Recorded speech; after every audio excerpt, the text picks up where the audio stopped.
लेकिन मैं एक ऐसे पार्टी का प्रत्याशी हूं, एक ऐसे संगठन का प्रत्याशी हूं जो अगर चाह दे तो पूरे बिहार में ईंट से ईंट और चूल से चूल हिला के रखेगा। मैं उस चल जाइए पंचायत प्रतिनिधियों क्या स्थिति है, एक वार्ड सदस्य के खाता में 4 साल 4 महीना से एक पैसा नहीं आया है। मुखिया जी का स्थिति वही है, जिला पार्षद का स्थिति वही है, सबसे कमजोर तबके सबसे अधिक ताकत। हम लोग रोड, बिजली, पानी, किसान के खाद, आरा, सासाराम, बड़ी रेल लाइन, शाहबाद को प्रमंडल, इसकी लड़ाई लड़े हैं, इसके लिए सड़क से सदन तक संघर्ष किए हैं। 13-13 दिन में अनशन पर 91 से मैं राजनीति कर रहा हूं, लेकिन आप तो अपना दिखाइए कि आपने समाज के 2 प्रत्याशी हैं, एमएलसी पुत्र हैं, बस यही आपकी पहचान है। मैं वार्ड महासंघ का प्रत्याशी हूं। आप करेंगे किस पार्टी से? बड़े बड़े पार्टी से। बड़ी बड़ी पार्टियां हो सकती है, पार्टियों के बारे में नहीं बोलूंगा। उस वार्ड महासंघ का प्रत्याशी हूं जिसने इसी धरती पे, इसी जगदीशपुर की धरती से आगाज किया था कि आपको प्रत्याशी बनाना है। तो बहुत सारी योजनाएं हैं, बहुत सारी रणनीति। देखिए 11 बड़े कदम मेरे मैनिफेस्टो के हैं, 11 बड़े पॉइंट मैंने अपने मैनिफेस्टो में उठाए हैं। एमएलसी बनेंगे तो आपने पूछा क्या करेंगे। मैं बार बार हर बैठक में, हर प्रेस वार्ता में कहता हूं कि यह त्रिस्तरीय पंचायत प्रतिनिधियों का चुनाव है, जो अपना विधान पार्षद, अपना प्रतिनिधि चुन करके, ये नेता के नेता का चयन करना है। ये सब नेता हैं और नेता का नेता जब चयन करके एमएलसी बना के मुझे भेजेंगे सदन में, तो मेरा प्रथम कर्तव्य है कि इनकी आवाज, इनके हक अधिकारों को उस सदन तक पहुंचाना और इनकी आवाज बनकर सदन में इनकी समस्याओं का निराकरण करना मेरा पहला कर्तव्य, प्रथम कर्तव्य है।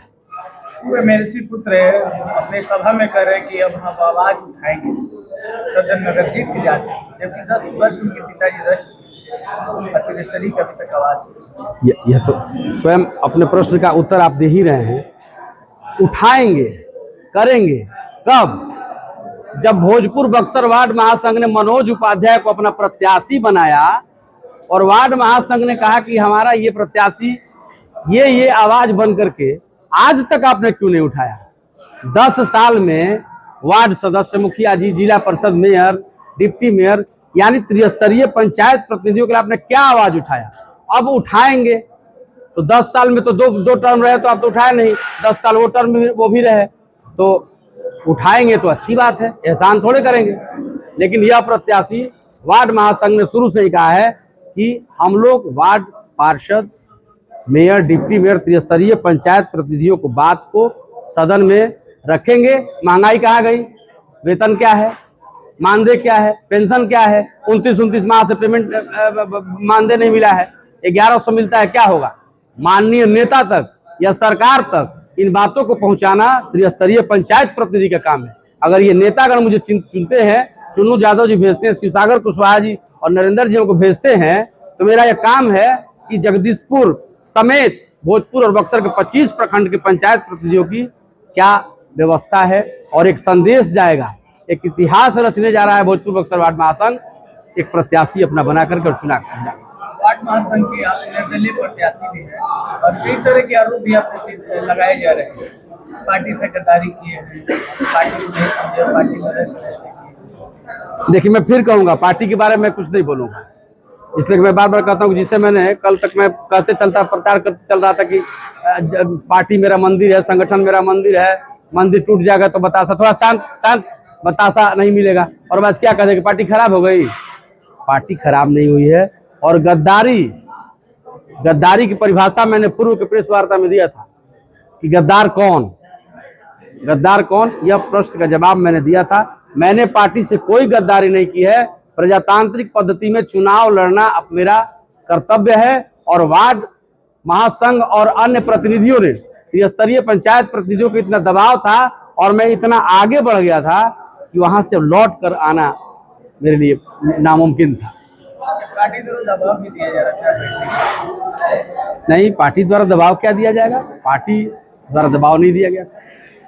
कह रहे थे श्री भगवान बाबू आए थे, दल के शीर्ष नेतृत्व से बात कराए कि क्या इरादा है। मैंने स्पष्ट श्री भगवान बाबू को कह दिया था, भैया मैंने अभी विचार नहीं किया अपने पंचायत प्रतिनिधियों से, मेरा निर्णय त्रिस्तरीय पंचायत प्रतिनिधि, खास करके भोजपुर बक्सर वार्ड महासंघ मेरा निर्णय लेगा, और उस निर्णय के बाद ही मैं कुछ बताऊंगा, लेकिन मैं चुनाव लड़ने जा रहा हूँ। ये तो मैंने श्री भगवान जी को ही कह दिया था, और मेरे ऊपर कोई दबाव कहीं से नहीं आया।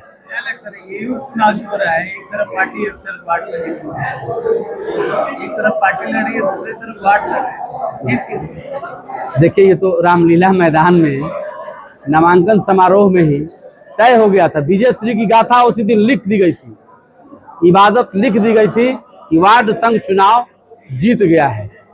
देखिए ना, सभा में कौन कौन रह रहे हैं, ये प्रखंड अध्यक्ष संगठन के लोग रह रहे हैं। लेकिन हमारे साथ कैमरा घुमाइए, हमारे साथ इस पैर को निखारने का, इस पैर को देखने का सौभाग्य मनोज उपाध्याय को, जनप्रतिनिधियों के पैर का दर्शन करने का इतनी संख्या भारी भीड़ सिर्फ मनोज उपाध्याय को है। पैर पूजने का अधिकार, सर्टिफिकेट लेते रहे, मुझे सर्टिफिकेट नहीं चाहिए। मैंने पहले भी कहा है ना कि सर्टिफिकेट पंचायत प्रतिनिधियों का ताज होता है। मैं अपना पगड़ी इनके चरण में रख दूंगा, लेकिन मुझे वो पगड़ी नहीं उतारनी। और वार्ड संघ चुनाव जीत रहा है। इस चुनाव में देखा जा रहा है कि दो प्रत्याशी हैं, एक दूसरे पर आरोप लग रहे हैं, यहाँ पर भी आरोप लग रहे हैं। ऐसा लग रहा है कि जो मुद्दा है वार्ड का, मुखिया का, वो मुद्दा दब जा रहा है धन बल के आगे। आप अगर जीत कर जाते हैं तो उनके लिए सबसे पहले का वाक्य है।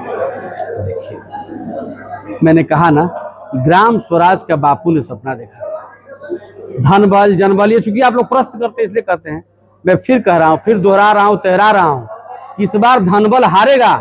एक कार्यकर्ता चुनाव लड़ रहा है, एक फक्कर चुनाव लड़ रहा है, एक फकीर कार्यकर्ता चुनाव लड़ रहा है, वार्ड महासंघ चुनाव लड़ रहा है, त्रिस्तरीय पंचायत प्रतिनिधि का एक प्रतिनिधि चुनाव लड़ रहा है। इसलिए धन बल इस बार हावी नहीं रहेगा। और मैं अगर चुनाव जीत के जाऊंगा तो मैं बता रहा हूं, ये लोग अपनी बस राजनीतिक विरासत को दिखा रहे हैं। मुझे तो राजनीतिक विरासत में नहीं मिली, मुझे तो वार्ड महासंघ और त्रिस्तरीय पंचायत प्रतिनिधियों ने इतना आगे बढ़ाया। तो मूलभूत संरचनाओं को, ग्राम स्वराज के मूलभूत समस्याओं को से ध्यान हटा करके ये राजनीतिक विरासत संभालने में लगे हैं। इससे सत्ता प्राप्ति का मात्र एक साधन है, उस विरासत के जरिए ये सत्ता पाना चाहते हैं। और हम लोग सत्ता पा करके त्रिस्तरीय पंचायत प्रतिनिधियों की समस्याओं को, उनकी आवाज को, मामूली पीड़ा है, निकल जाइए आप ब्लॉक में, जहां न जाए रवि वहां जाए कभी, आप लोग तो वहां घूमते हैं। चल जाइए पंचायत प्रतिनिधियों क्या स्थिति है, एक वार्ड सदस्य के खाता में 4 साल 4 महीना से एक पैसा नहीं आया है। मुखिया जी का स्थिति वही है, जिला पार्षद का स्थिति वही है। सबसे कमजोर तबके सबसे अधिक ताकत ये देते हैं, और न पेंशन है। अरे भाई 5 रुपया भी तो पेंशन दीजिए, बाकी तो हम लोग ले लेंगे, 5,000 नहीं दीजिए, लेकिन आपके लिए पेंशन है। इन त्रिस्तरीय पंचायत प्रतिनिधियों के लिए पेंशन की व्यवस्था क्यों नहीं है? मानदेय 1100 में क्या होगा? एक वार्ड सदस्य करने होता पुराने में, इनके जैसा वार्ड सदस्य 2 लाख साल में लग जाएगा। तो ये सब मांग यही रहेगा कि इनकी महंगाई के अनुसार वेतन भत्ता, सबका स्वास्थ्य बीमा कराइए। स्वास्थ्य बीमा केवल क्यों रहेगा? सभी पंचायतों के वार्ड सदस्य स्तर तक उसको डिजिटल सुविधा प्रदान कीजिए। 20 लोग अगर आ जाएं एक वार्ड सदस्य के दरवाजे पे, अब दसईमान जी है वहां पे, उनके दरवाजे पे तो बेचारे कहाँ करेंगे? तो एक पंचायत प्रतिनिधि होना चाहिए। आज पंचायत प्रतिनिधि का क्या हाल है, किसके कब्जे में है बताइए? क्या पंचायत प्रतिनिधि बैठ रहे हैं वहां पे? अब कह रहे हैं, जब सवाल हमने उठाया, हाँ वो तो पंचायत प्रतिनिधियों को खाली कराया जाएगा। वार्ड संघ ने जब आवाज उठाया, ये हमारी क्या आवाज उठाई, तो हाँ अब सदन में जाकर उठाएंगे। तो ऐसा नहीं होगा। आपका यह प्रत्याशी इतिहास पता कर लीजिए। हम लोग रोड, बिजली, पानी, किसान के खाद, आरा सासाराम, बड़ी रेल लाइन, शाहबाद को प्रमंडल, इसकी लड़ाई लड़े हैं। इसके लिए सड़क से सदन तक संघर्ष किए हैं। 13 दिन में अनशन पर रहा धीरेन्द्र भाई सर्वदलीय संघर्ष समिति के। 91 से मैं राजनीति कर रहा हूं, लेकिन आप तो अपना दिखाइए कि आपने समाज के 2 प्रत्याशी हैं, एमएलसी पुत्र हैं, बस यही आपकी पहचान है। मैं वार्ड महासंघ का प्रत्याशी हूं। आप कह रहे हैं कि किस पार्टी से? बड़े बड़े पार्टी से। बड़ी बड़ी पार्टियां हो सकती है, पार्टियों के बारे में नहीं बोलूंगा, लेकिन मैं एक ऐसे पार्टी का प्रत्याशी हूं, एक ऐसे संगठन का प्रत्याशी हूं जो अगर चाह दे तो पूरे बिहार में ईंट से ईंट और चूल से चूल हिला के रखेगा। मैं उस वार्ड महासंघ का प्रत्याशी हूं जिसने इसी धरती पे, इसी जगदीशपुर की धरती से आगाज किया था कि आपको प्रत्याशी बनाना है। तो बहुत सारी योजनाएं हैं, बहुत सारी रणनीतियां हैं, ताकि जिससे त्रिस्तरीय पंचायत प्रतिनिधि मजबूत हो। उसके लिए हमको काम करना होता है, उसके लिए ऐसा नहीं करना होता है चुनाव जीत के एसी में नहीं बैठना होता है। पता कर लीजिए कि 4 साल हम जीते हैं, अपने देह के देह को नहीं समझते हैं। उसके लिए काम करना पड़ता है, विजन होता है, रणनीति तैयार करनी पड़ती है, सब साथियों को बैठाना पड़ेगा। अकेले आप फंड काट दीजिएगा, निधि काट दीजिएगा, पैकड़ वाले को, ब्रास्लेट वाले को तो नहीं चलेगा। इसके लिए सभी वार्ड सदस्यों को, सारे त्रिस्तरीय पंचायत प्रतिनिधियों को, मुखिया जी को बैठा करके एक रणनीति बनानी पड़ेगी। उनसे पूछना होगा कि आपके गांव में क्या समस्या है, कौन नली गली जरूरी है, कौन आपका पेंशन का बात है। तो ये सारी योजनाएं हैं जो भविष्य में हम उसको लागू करेंगे।